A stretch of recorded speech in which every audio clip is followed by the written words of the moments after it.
Hi, I'm George Page. Long before it was discovered, the idea of Antarctica held a firm grip on man's imagination.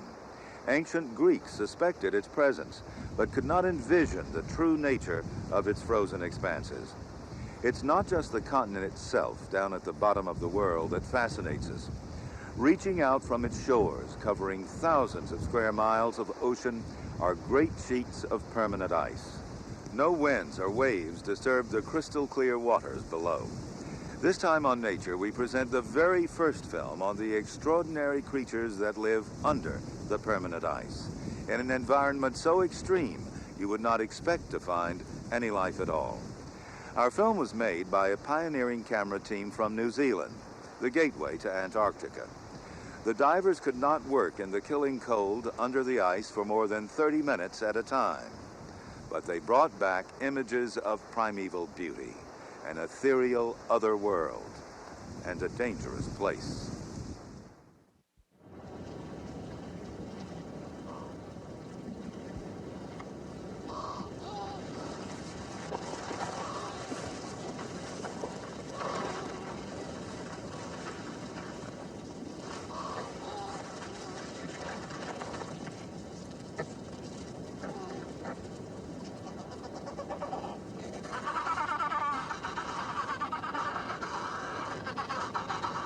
Springtime in Antarctica, a chilling 20 degrees below freezing. Adelie penguins return to their spring breeding grounds. In winter, the Antarctic shore is too hostile even for them.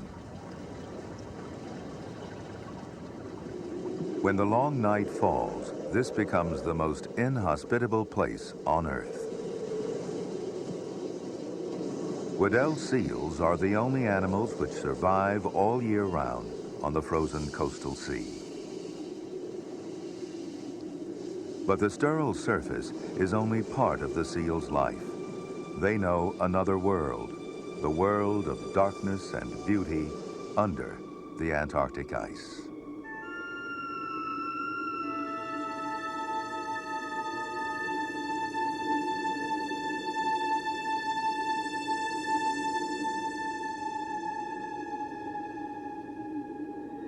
This continent is the coldest, the driest, the highest, and the windiest on Earth. Its extremes of weather are repellent, yet people are drawn to it.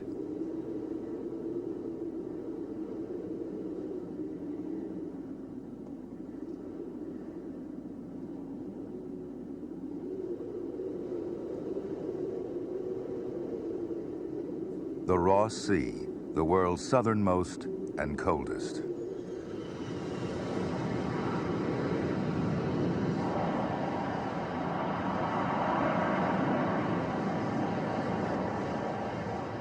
This is McMurdo Station.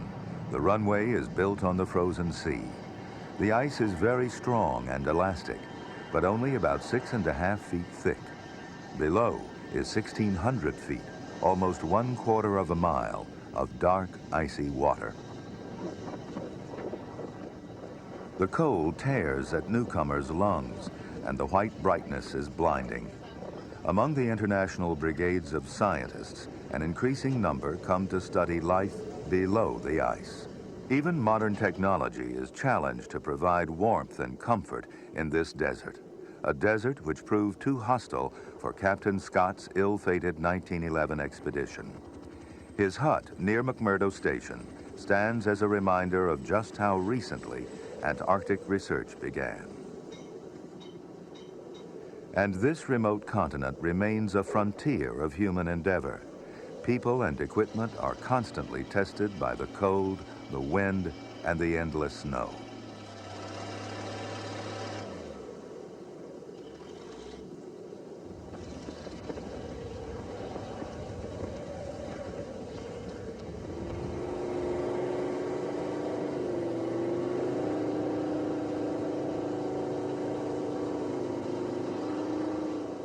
Since the first expeditions, scientists have accompanied explorers into this white wilderness.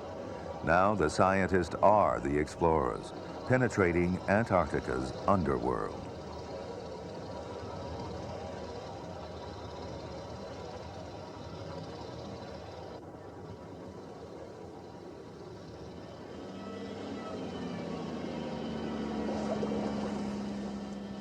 This will be the entrance into the world's coldest sea for a New Zealand diving team furthering the pioneering work of American colleagues.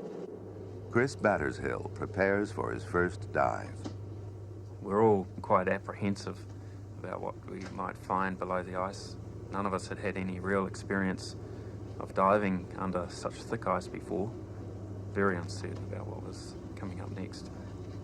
Chris will make 2 demanding dives each day during his 6-week study. He's at peak fitness and plans a regime of rest and hearty meals, but will still lose weight and become fatigued. In water that's actually 4 degrees below freezing, each well-protected dive will last only 30 minutes before fingers grow numb and body temperature drops. Without his dry suit, Chris would die in minutes. It was extremely cold. Pain went across our foreheads, and we plunged into this ice tunnel which the auger had just made, and the feeling of claustrophobia and dry suits which weren't familiar and in this strange ice world was strong.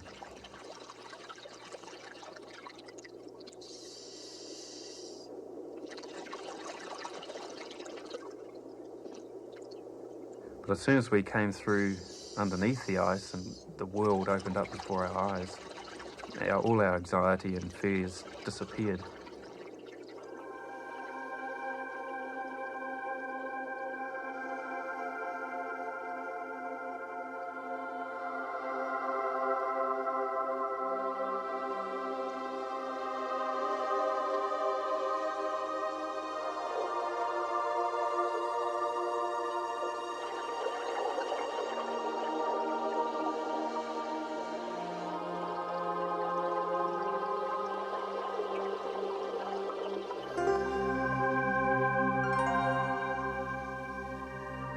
Feel like you're dropping into space. The water's so clear. First reaction is to grab hold of the lifeline. And then looking up into the undersurface of the ice, it's like a dark, stormy sky, moonlit with clouds. It's fairly dark, but it's spectacular visibility. You feel like you're floating in a void.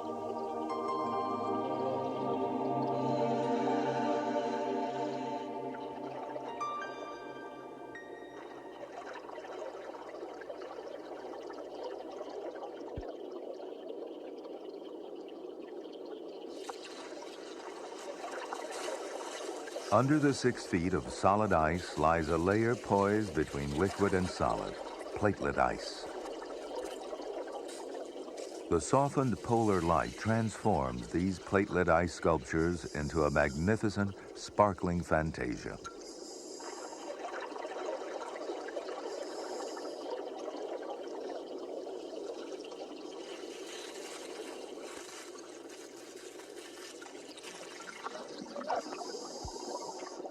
There is very little life here.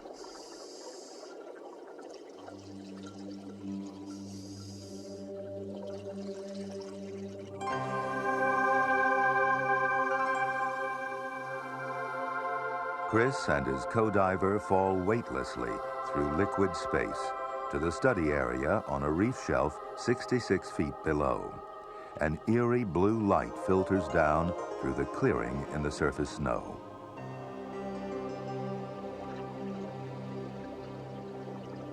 All our worries were left on the surface. First, we were stunned by the clarity, and then to get to the bottom and see all that richness of life. That was awesome. Colorful carpets of encrusting organisms like these sponges are a stunning contrast to the stark surface. With its protective roof of ice, which rarely breaks away, the seabed is undisturbed by waves, tides, or storms. It's cold and dark, but constantly so.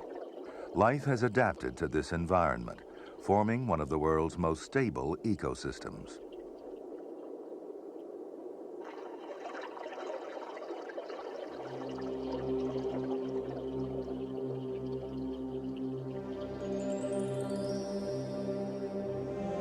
This shallow seabed is like the deep ocean floor. Just 10 miles north, where the ice breaks away more often, enough light penetrates to allow a few seaweeds to grow. But here, there are no plants. These are all animals, and most are anchored. Colonial sponges and soft corals, sea squirts, and anemones.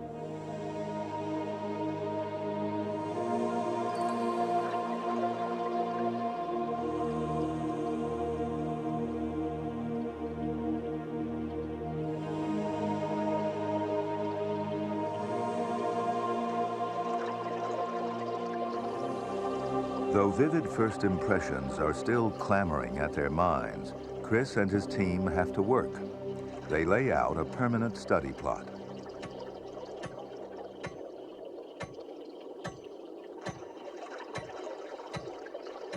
It's frustratingly slow work, but they only have a half hour in the cold water, and they're hampered by the heavy rubber dry suits.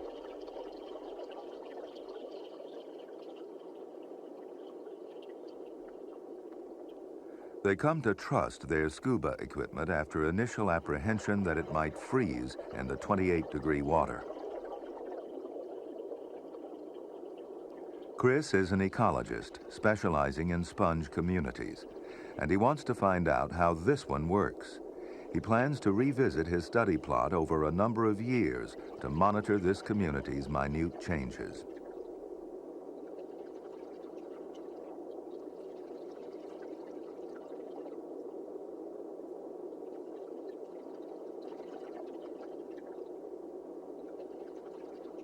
Because life beneath the ice is unhurried and uncomplicated, it's easy to see and understand the natural forces and the relationships operating here. This knowledge can help us better understand our own more complex ecosystems.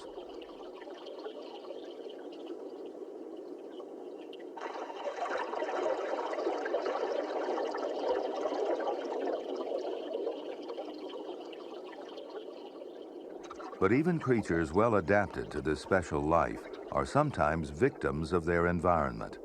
On the shallow seabed, they can become entrapped in anchor ice, which forms meshes just like platelet ice.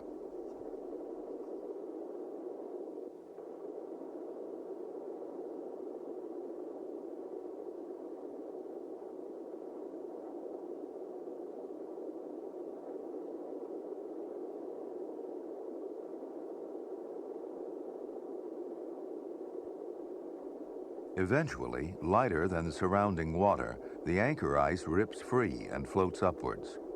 In this way, bottom dwellers are imprisoned against their ice ceiling.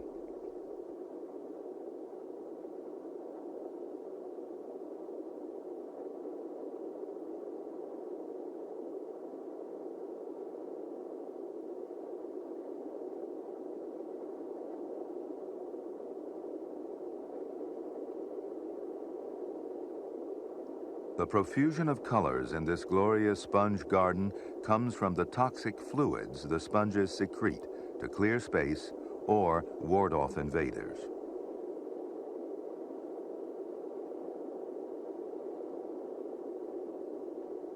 This small-scale chemical warfare is the focus of medical researchers looking for cures for cancers and for viruses which cause diseases ranging from the common cold to AIDS.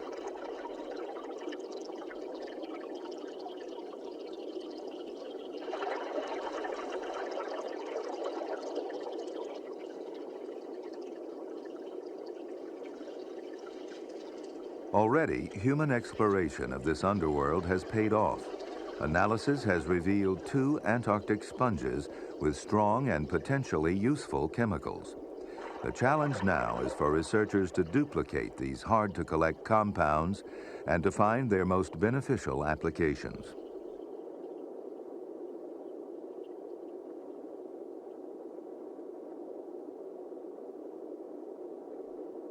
The difficulty for most creatures in the icy sea is the lack of food in the long night of winter. The plankton, which most of these animals eat, dies back during the dark months.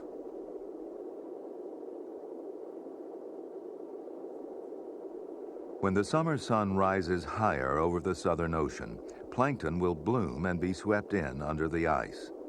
But until then, how do these creatures survive? Do they shut down their metabolic activity? Do they use some internal food store? No one knows. It remains one of our planet's survival mysteries.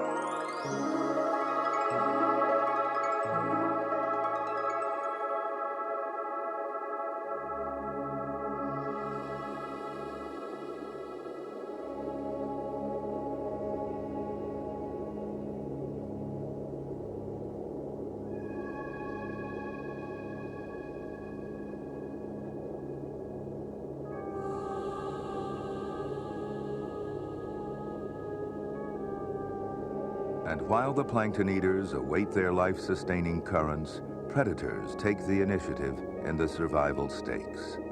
An anemone catches a jellyfish in a tangle of tentacles.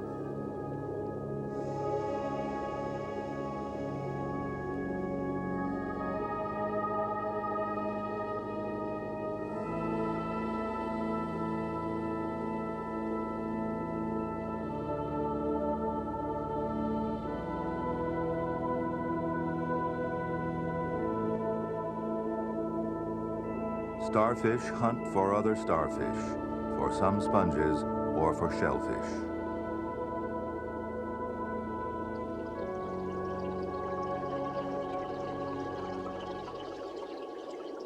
But even though meals are irregular, many of these creatures grow much larger than their counterparts in warmer waters. Their undisturbed lives in the oxygen-rich water help simple animals grow.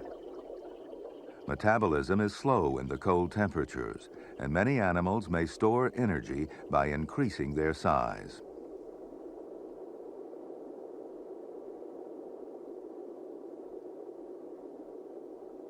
Nemertean worms reach 5 feet in length here, twice the length of their warm water relatives. They live by sucking up food from the seabed silt. Hermaphrodites, they breed in complicated knots, a slow process in a still world.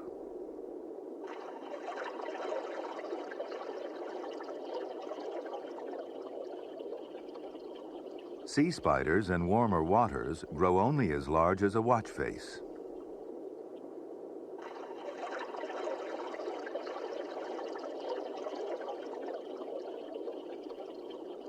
With a head no bigger than that of a pin and virtually no body, all of its internal organs are arranged neatly within its legs.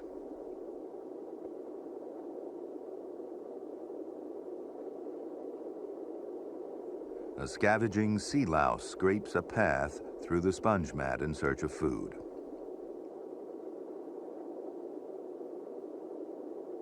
It's also the giant of its species, and like the sea spider, has an extremely simple body. One cavity filled with fluid as salty as seawater so it doesn't freeze up. Another key to survival under the ice: simplicity.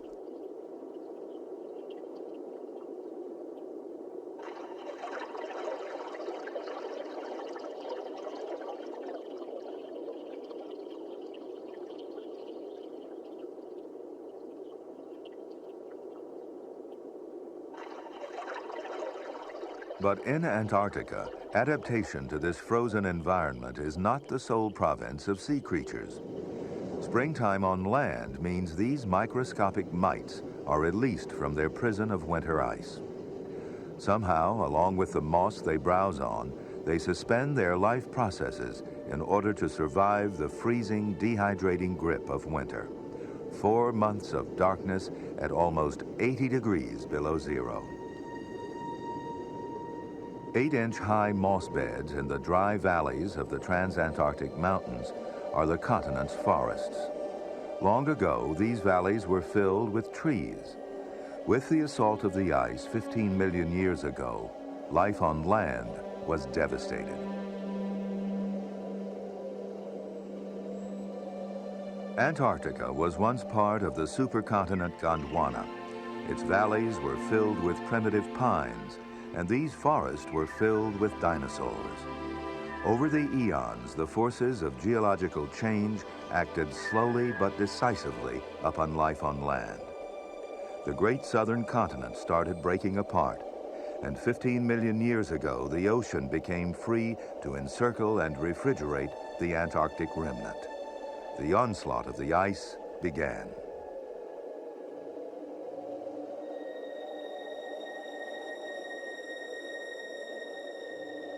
Little by little, the tiny annual snowfall has accumulated into a continent of ice up to 2 miles thick.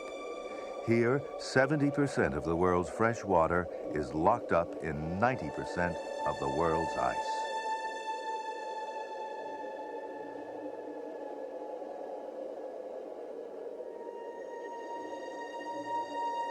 The ice flows down in huge glaciers. Most glaciers spawn icebergs into the ocean, but some stop at the dry valleys. These valleys are bare because they are in a snow shadow.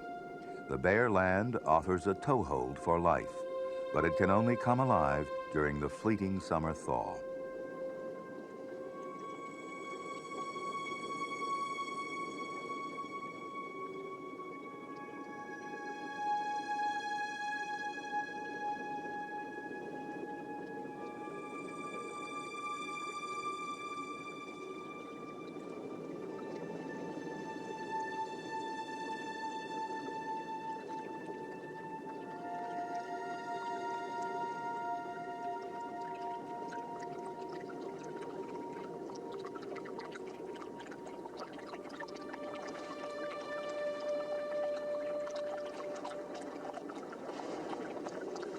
The algae that spend the winter encased in ice in Antarctica's frozen lakes and stream beds are touched quickly by the magical kiss of spring. Thawed and moistened, they resume life within minutes.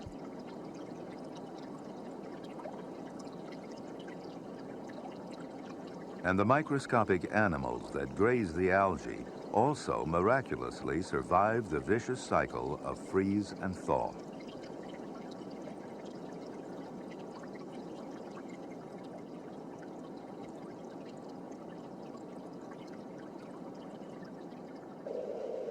But at the edge of the polar plateau grows a community with the most remarkable way of life in this malevolent land.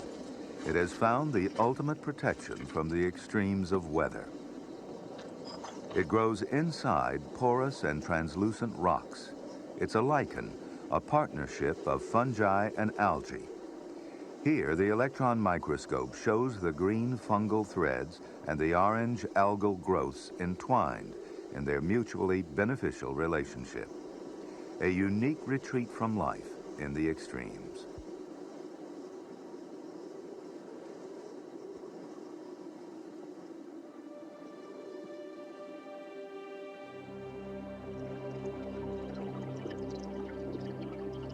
In contrast to the minute life above the ice, the creatures below are giants. At 100 feet, Chris Battershill is at his limit, and he's just deep enough to reach the first of the giant sponges.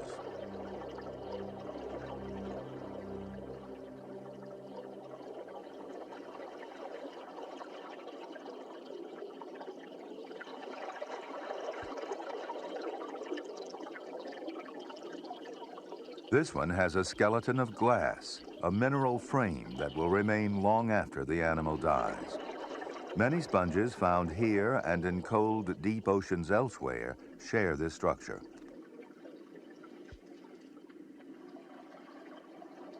A 3-foot-high sponge, and it's thought the deeper they live, the bigger they grow. The dive team is on the tantalizing threshold of this world of giants.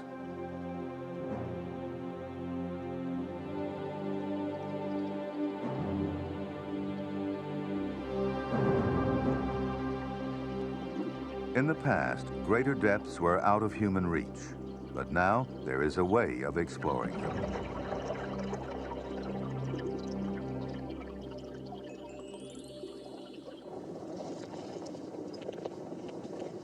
There will always be many barriers against human activity in Antarctica.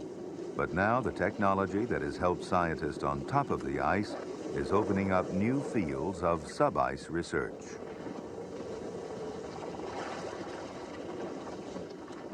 A remote-operated vehicle, an ROV, goes for its first dive.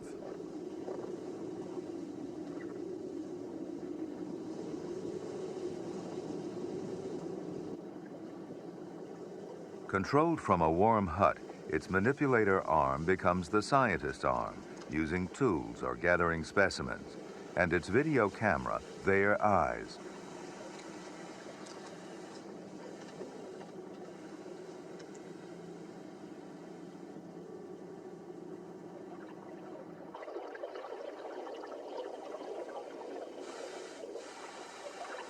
The ROV won't completely replace the first-hand experience of the divers, but its endurance can't be beat. It can overcome strong currents, dive to 1,600 feet, and stay there indefinitely.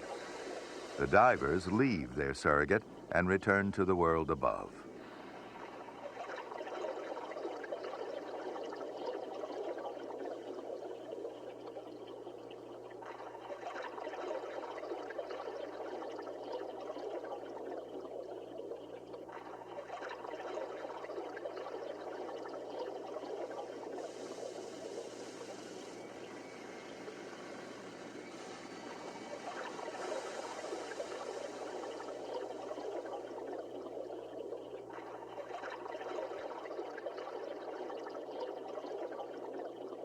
As the end of the dive drew near, I was always keen to get out of the water because the cold was so painful. Holding the lights, my hands were just numb, pain going up my arm.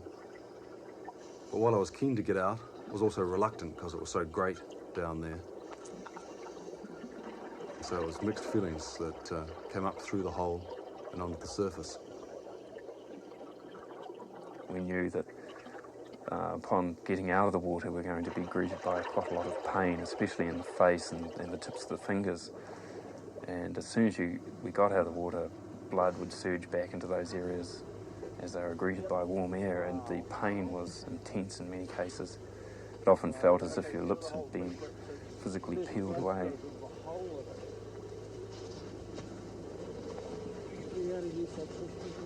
People and their technology under the unremitting stress of the Antarctic cold. The diver's air supply is in constant danger of being choked off by ice.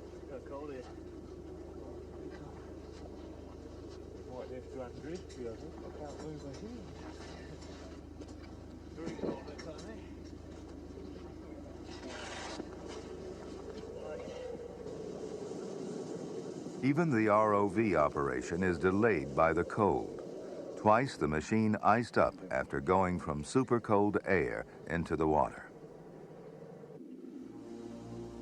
But below the ice, it's safe. And what an extraordinary world its journey into the deep unveils. At 160 feet, this forest of giant sponges has been growing undisturbed for centuries.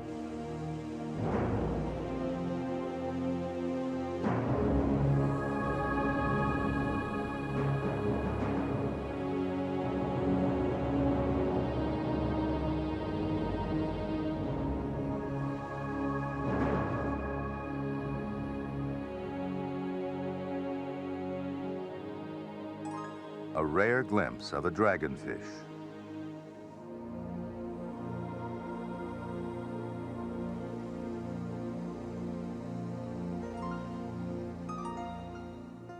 The icy sea poses special challenges to fish. They have developed highly sensitive eyesight to help them search out food, and two closely related bottom dwellers have neatly divided the scarce supply.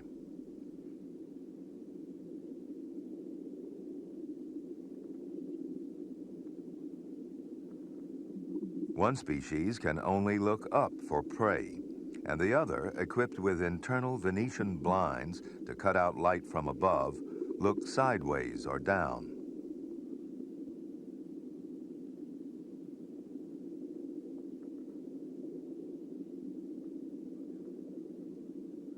But there is an overriding threat to the fish which live against this deceptively tropical-looking background. With complex bodies containing fluids less salty than seawater, they face the same problem we do with our cars in cold climates, freezing up. And they solve it in the same way we do, with antifreeze. These are called giant cod. Though they're not true cod, they are giants, growing to nearly 6 feet and weighing in at up to 130 pounds.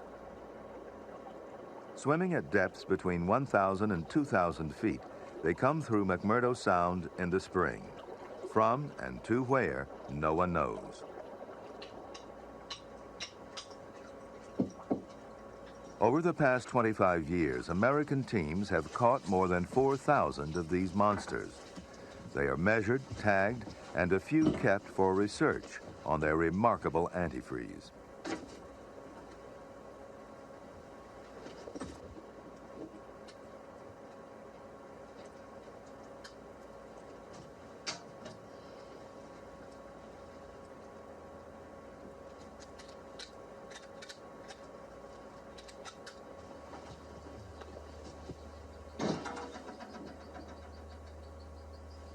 This study has found that the antifreeze is produced in the liver, then distributed through the gut, the skin, the blood, and the gills.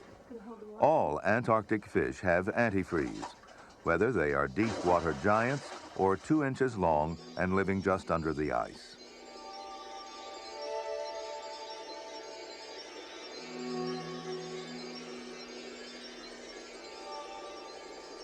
These small fish are constantly touching and swallowing minute ice crystals and must coat each crystal with antifreeze to stop it from growing on or inside them and killing them.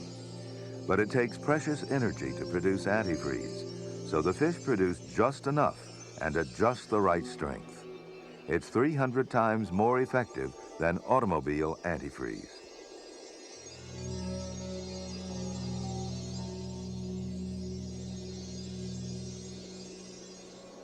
To discover just how the antifreeze works, scientists have grown large ice crystals, suspended them in antifreeze, and observed a dramatic change in their shape.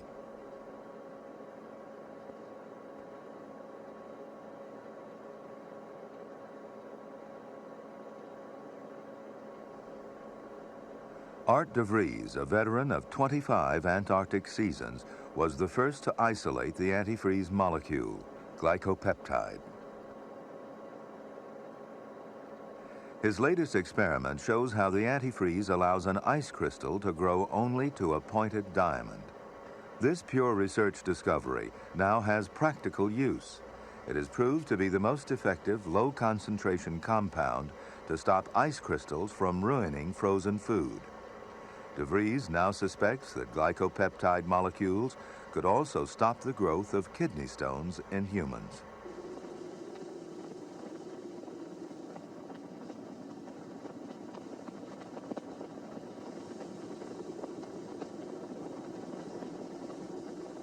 The sky, the rocks, and the glaciers of Antarctica have already revealed valuable information.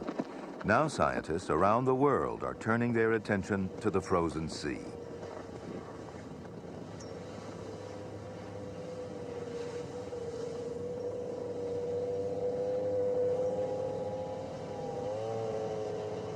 Warm-blooded mammals have a big problem keeping warm in Antarctica.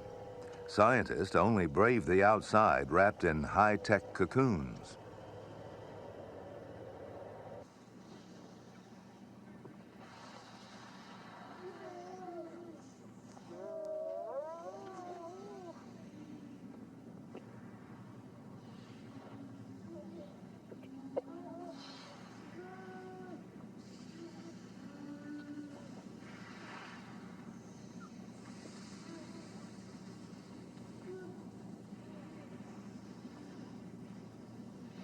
Researchers have a lot to learn from the only mammal to make its home this far south. Their ways of life are different from other seals. They breed in colonies along the pressure cracks in the sea ice and only use the surface to rest and raise their pups.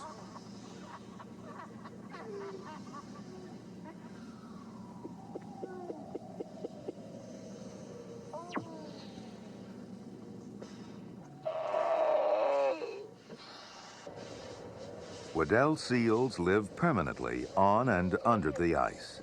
The crown of their adaptation is their near-perfect insulation.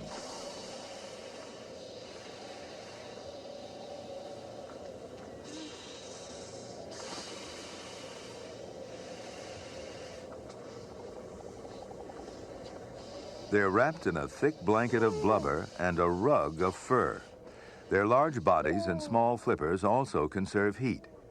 Even this 2-day-old pup is snug in its fatty sleeping bag.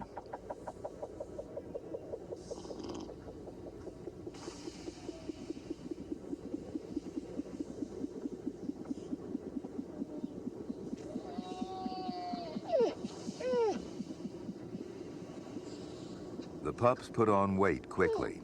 Their food has 20 times more fat than cow's milk. This one will quadruple its birth weight in 6 weeks.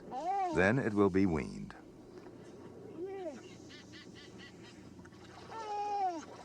Seals, like other animals, have an internal clock that marks the seasons, to hunt, to mate.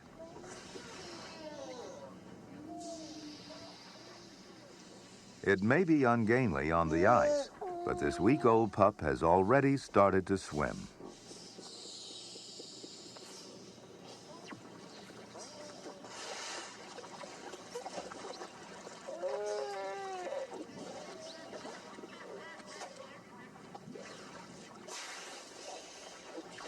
Unlike many seals, the Weddell cow actively encourages its pup into the water.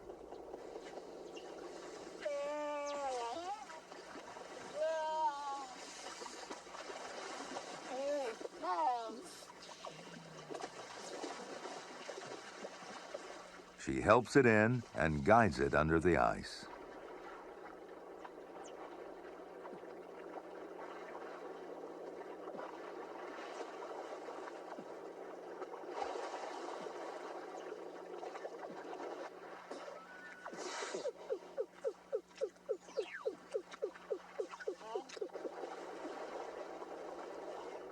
With practice, its awkward wriggling will become graceful strength. The pup will learn to communicate with an amazing range of calls, penetrating far underwater and even up through the ice.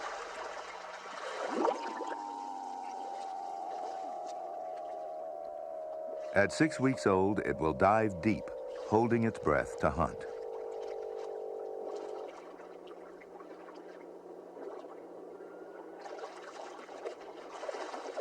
Most species of Antarctic seals live out on the floating pack ice, but because of a special adaptation, Weddells can live on and under the permanent ice.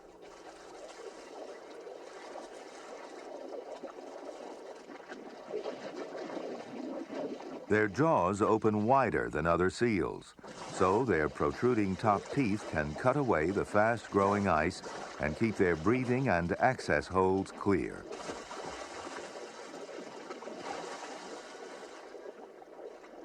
And so they luxuriate in splendid solitude in the ice-bound sea, far from predators.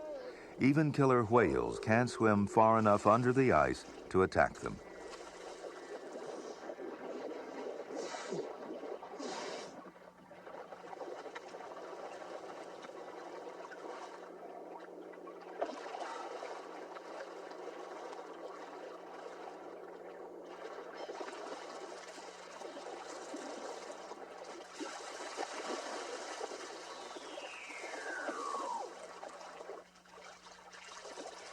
The Weddells are so well insulated that even though water soaks up heat 25 times faster than air, they never get cold. They live an equable life, resting on the surface in good weather, but before a blizzard, descending into the gentler world below.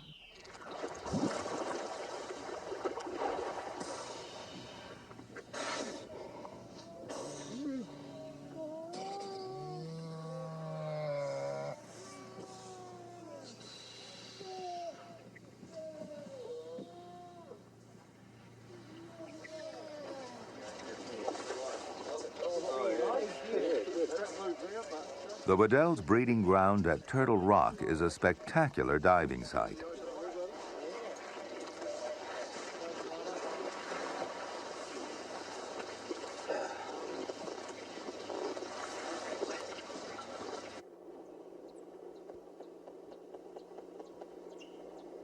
Strange sounds pierce the bewitching beauty. Seals calling.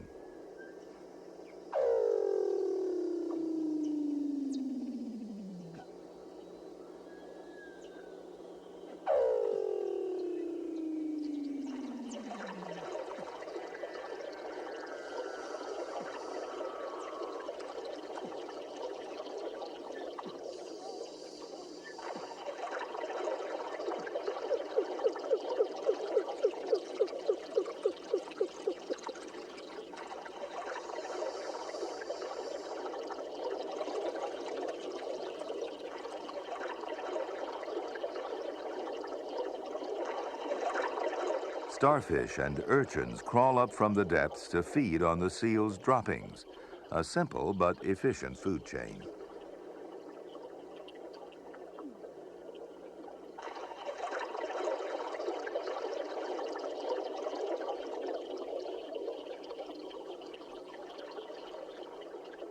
The urchins thrive, though their shells are fragile. They can get little calcium from the frigid water.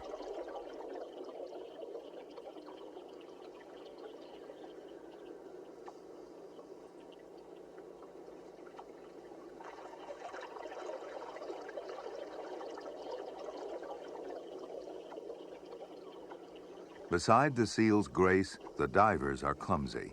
They blunder into a blue paradise, and they're enraptured. The overwhelming feelings of wonder are difficult to describe as we swim through these ice caverns. We're indeed privileged to be in this world, which is so quiet and serene. We shouldn't really be here, and yet we're experiencing perhaps one of the most beautiful places on Earth. It is beyond words.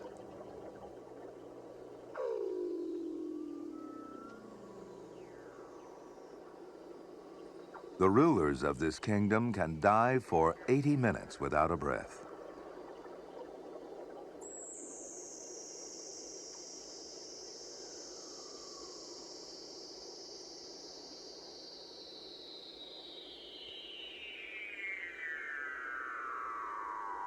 They plunge down to scan back up through the clear water for new holes in the ice and descend to the depths to hunt. Their prey, a herring-like fish, and the giant cod, are both found at body-crushing depth. The deepest recorded seal dive is an amazing 2,000 feet.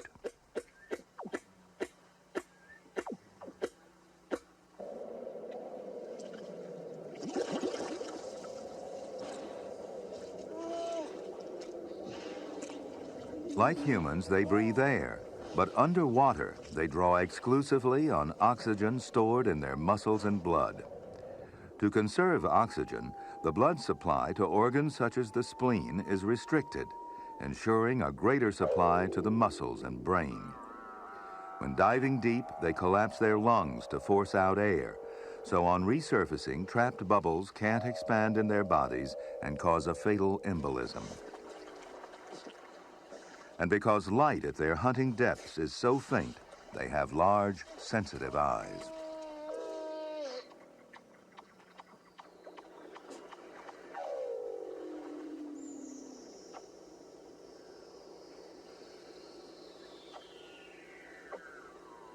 To become such champions of the deep, the Weddell's physiology has adapted magnificently. But these marvelous animals still have their secrets. We don't know, for example, whether their uncanny calls are used for echolocation in winter's darkness.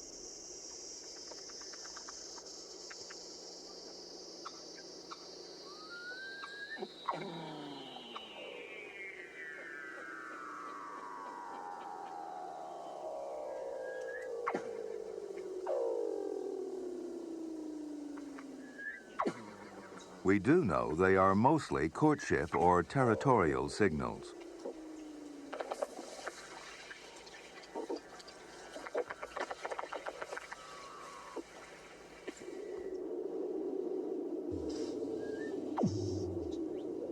This bull seal out on the ice is a defeated animal.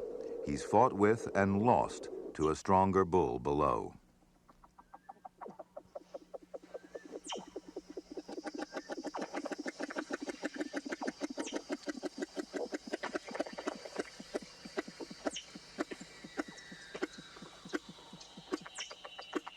Breeding bulls stay underwater.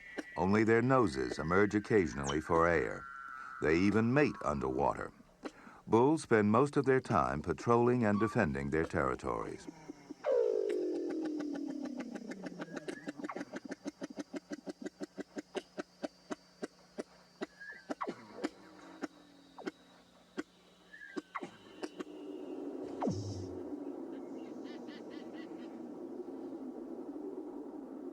Even in defeat, this one is compelled to follow the contests down under.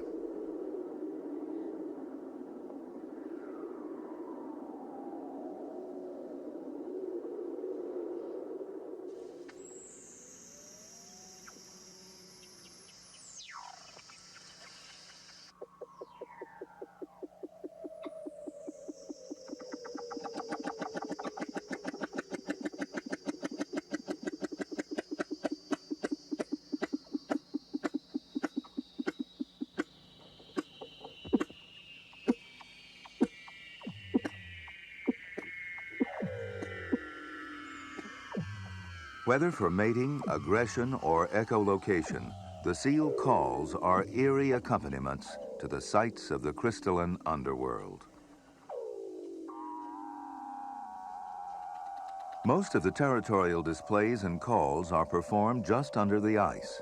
The top bulls stay close to their breathing holes, which can be used by potential mates or potential rivals.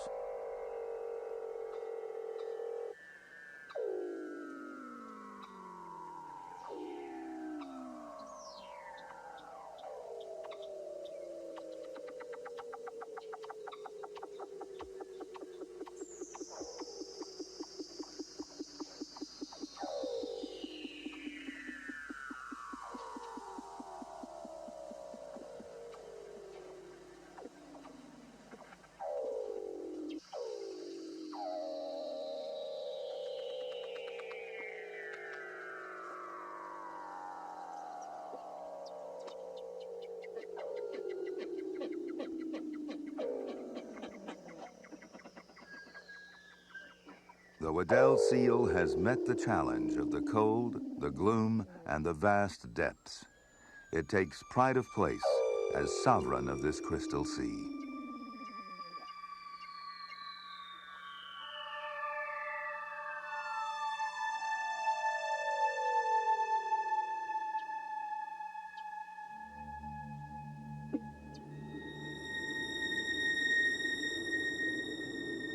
One of the most striking things about Antarctica is the contrast between the austerity above the ice and the richness of the life below it.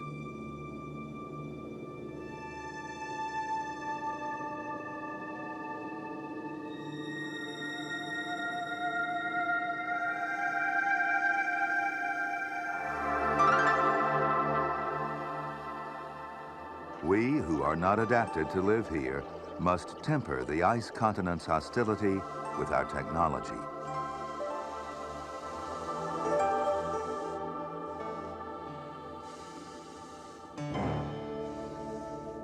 However, the creatures for whom this wondrous place is home have evolved in extraordinary ways.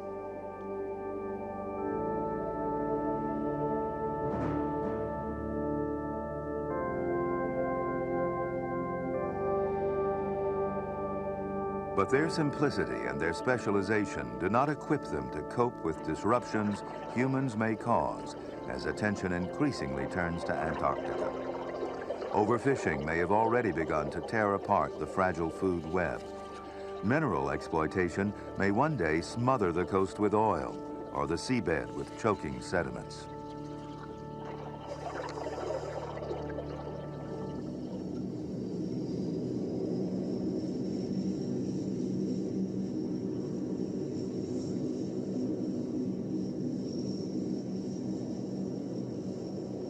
The impact of visitors is already despoiling parts of this, the world's cleanest continent.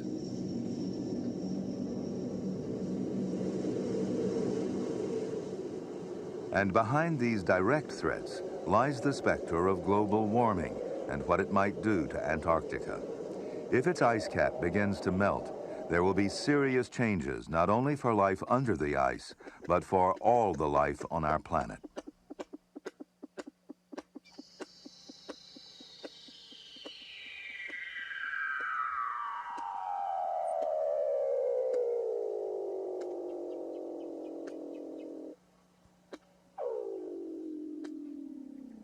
Some scientists fear that depletion of atmospheric ozone is already harming the plankton so vital in the Southern Ocean's food chain. If it is, the simple creatures like sponges and the fish, whales, penguins, and seals will all suffer, and so eventually will we.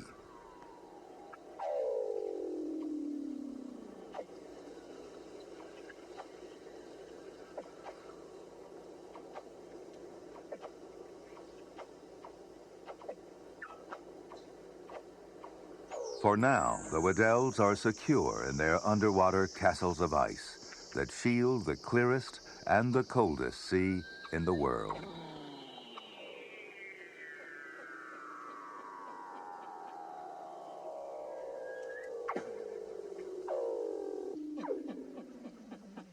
Their spectacular and strange world remains hidden and untouched.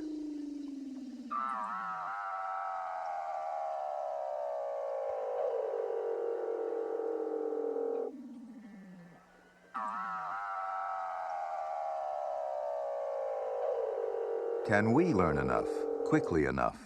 And can we apply that knowledge to preserve this terrible, beautiful place and its remarkable life?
The human pressure on Antarctica is growing steadily, from scientific research to fishing and tourism, and we are tantalized by its mineral potential: gold, platinum, oil, and natural gas.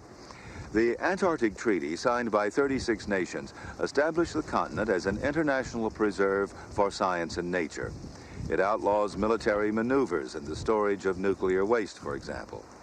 In 1991, the treaty must be renegotiated, and Antarctica's future as a natural sanctuary will be determined. What we put into that new treaty may well represent man's best chance to set a new course in our stewardship of the Earth. I'm George Page for Nature.